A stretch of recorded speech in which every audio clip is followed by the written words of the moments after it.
when you're really trying to level up your English, trying to get past just the basics and actually handle everyday chats smoothly. Yeah, wanting that confidence in real situations. Exactly. That's what we're diving into today. We're kind of on a mission here to help you get more effective, more efficient with your English, focusing right on those.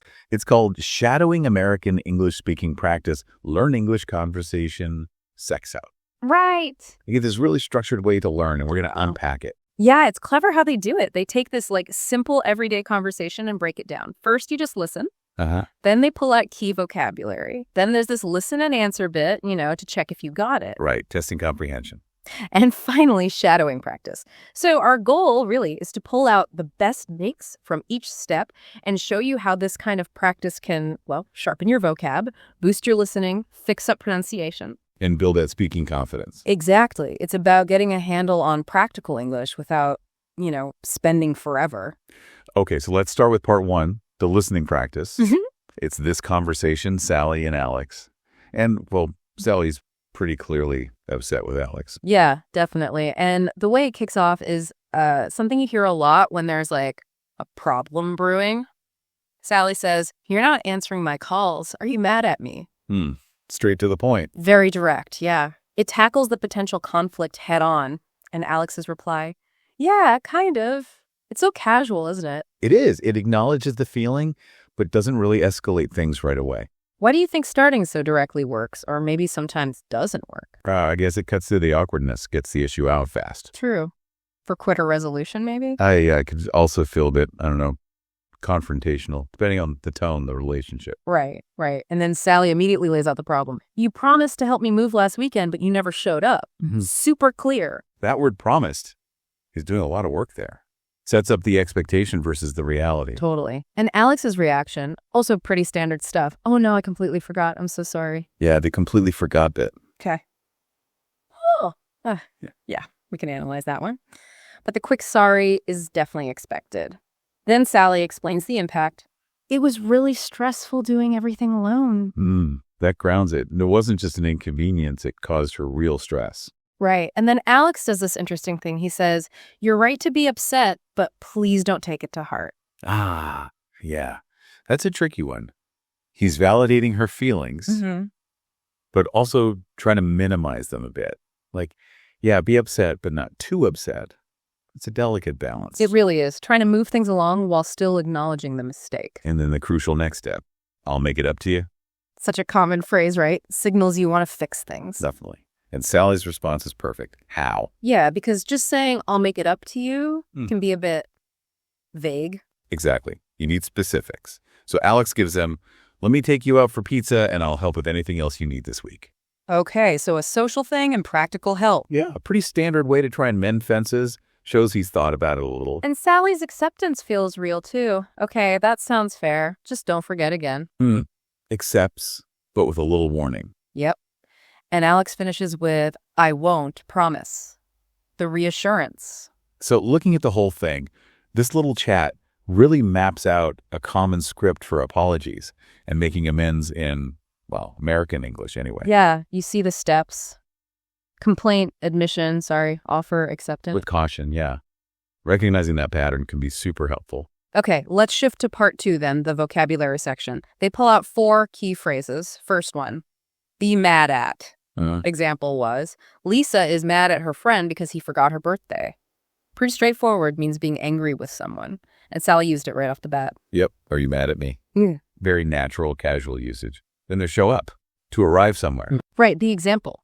Jake didn't show up for the meeting. So his boss was upset.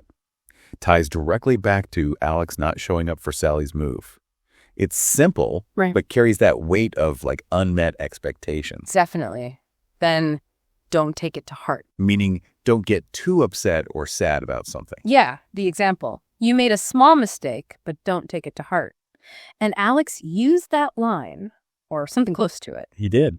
Trying to soften the blow, even though he caused it. It's interesting, like you said, trying to manage the negative feelings without totally dismissing them. Exactly. It's not saying don't feel bad, but more like don't let it ruin everything. Right. And the last one, make it up to. Yes. Example, Sam forgot our dinner, but he made it up to me by cooking a special meal. Which is exactly what Alex offered to do for Sally. It's that action piece, doing something positive to compensate for the negative. There's a bit of a cultural element there too, isn't there? Yeah. Actively fixing the mistake. I think so. And the video stresses repetition for these words. You got to use them for them to stick. Makes sense. Knowing these makes the conversation flow much better when you hear it or when you're trying to speak. Okay, so part 3. Listen and answer practice. This is where you really check your understanding. Right. They ask questions about the dialogue, like, did Sally answer Alex's calls? Answer. No, she didn't. Immediately flags that communication breakdown. Then, was Sally mad at Alex? Yes, she was. And why? Because he didn't help her move. Simple recall, but it forces you to process the core conflict. Why are these simple Q&As so useful, do you think? Well, it forces active retrieval from your brain. Right? Yeah. Instead of just passively listening, it cements the information. Makes sense. And helps you spot what you missed. They also ask, did Alex promise to help? Yes.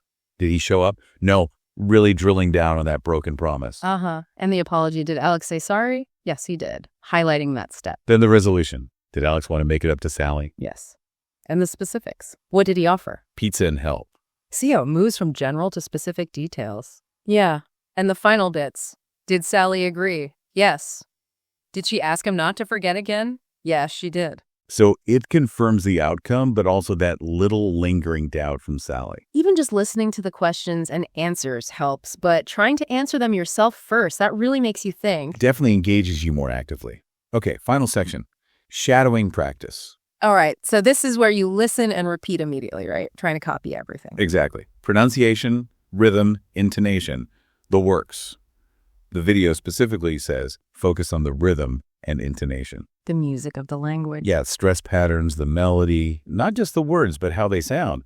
Why is that so crucial? Well, I guess because so much meaning is carried in how we say things, not just what we say. Rhythm and intonation can change everything. And the video suggests reading the lines aloud right after the speakers, shadowing them. So you're mimicking native speakers in real time. Yeah, it's like training your ear and your mouth together to get those natural patterns down, the ups and downs, the pauses. It really helps develop that intuitive feel for how English flows, doesn't it? Stuff grammar rules can't easily teach. You get the feel of spoken English. Okay, so wrapping up this deep dive on the English Easy Practice video, what are the big takeaways for someone learning English from this whole approach? I'd say first, context is king. Learning words in a real conversation makes them stick way better. Right, not just lists. Second, active engagement. Those listen and answer questions, they force you to process, not just hear, really solidifies things. And helps you find your weak spots. And third, that shadowing practice. It's not just about sounding better. It's about training your ear, too, for all those nuances. Yeah, it's a really well-rounded method, isn't it? Listening, vocab, checking understanding, then actually practicing the sounds moves you from passive to active learning. Definitely. It encourages you to really participate. So maybe a final thought for you listening. How can you take these ideas and weave them into your own study routine? Yeah, think about it. Could you shadow bits of podcasts you listen to? Or TV shows? Could you maybe make up your own quick questions about dialogues you read or hear? And maybe reflect on a time you had to make it up to someone.